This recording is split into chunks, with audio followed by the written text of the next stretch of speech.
At BioHelpers, we specialize in crime and trauma scene cleanup across Bucks County, Pennsylvania, ensuring every site is meticulously restored to its original condition. Our trained technicians are equipped to handle any biohazard situation, using state-of-the-art techniques that are proven to be effective and safe.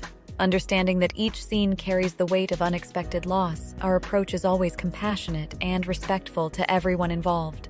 With us, you can expect a speedy response time in Bucks County, ready to address your needs anytime, day or night. Safety is our priority, therefore our team uses personal protective equipment to contain and remove any contaminants safely and legally.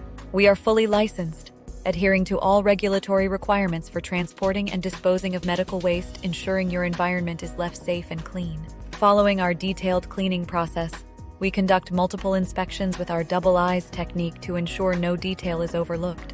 We employ tests to confirm the complete decontamination of the area, providing you with peace of mind.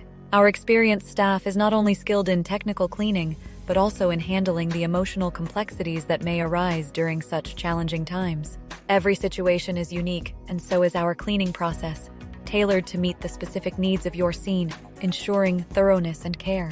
If you have any concerns or special requests, our discreet team is more than willing to accommodate them, prioritizing your privacy and comfort. For more information or to request our services, call us directly at 6099205070, or please visit our website at biohelpers.com/r-locations/Pennsylvania/Bucks-County. BioHelpers, restoring peace with expertise. Contact us today and let us help you through this trying time with professionalism and sensitivity.